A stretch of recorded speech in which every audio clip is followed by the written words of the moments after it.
habang nag-ooperate kami ng illegal gambling, may nahuli akong isang lalaki.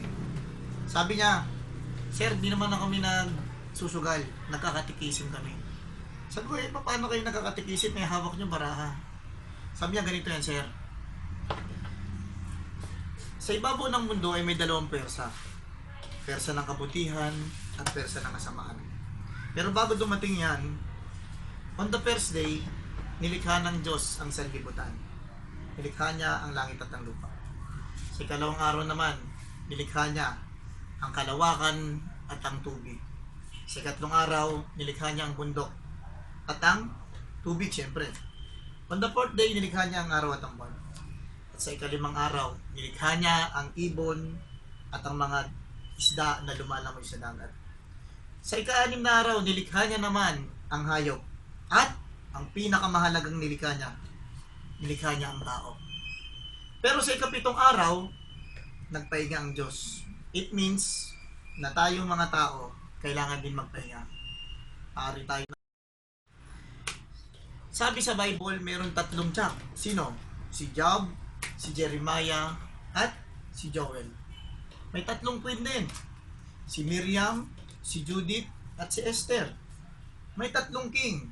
Sino? Si Burger King, si Chow King, at si Tapa King. Hindi. Si Belchor, si Gaspar, at si Baltasar.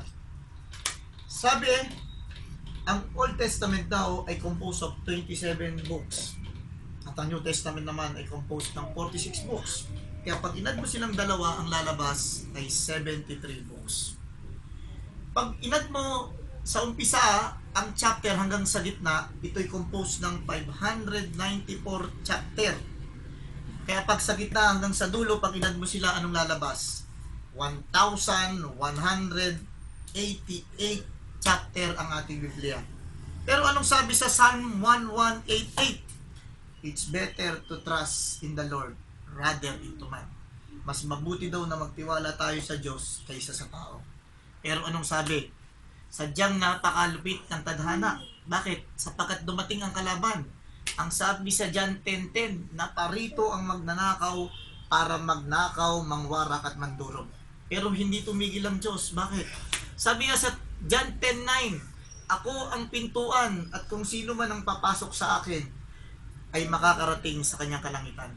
At sinabi niya rin sa John 6:35, ako ang pagkain nagbibigay buhay at kung sino man ang kakain sa akin ay makakatiyak ng kaligtasan. Sinabi niya rin sa 2 Corinthians 9:8, magagawa ko kayong pasaganahin higit pa sa inyong inaakala upang kayo may magamit sa kawang gawa. Alas, ang ibig sabihin, may isang Diyos, Diyos natin lahat. 2, dalawang tipan, the old and the new. 3, tatlong persona sa isang Diyos. 4, apat na gospel.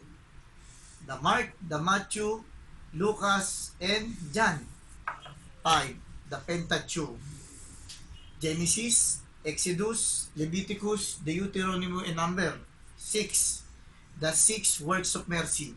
7, the 7 sacrament. 8, the 8 beatitudes o ang mapapalad. 9, the 9 gifts of the Holy Spirit.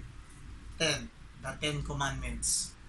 Jack, si Jose, ang ama ni Kristo, ang isang mabuting ehemplo ng pagiging ama. Queen, walang diliba ang ating ina, si Mary. Ina na tumanggap ng sakripisyo at paghihirap para sa kanyang anak na si Kristo. At higit sa lahat, King, ang hari ng mga hari, walang diliba ang ating Panginoon si Kristo. Kapatid, sa oras na ito, nais ng Panginoon na maging bahagi tayo ng kanyang pagsunugan. Itulong natin ang kanyang mabuting balita. Sa halang mga anak ng Holy Espiritu. Amen. Sa ikatlong araw, nilikha niya ang kabundukan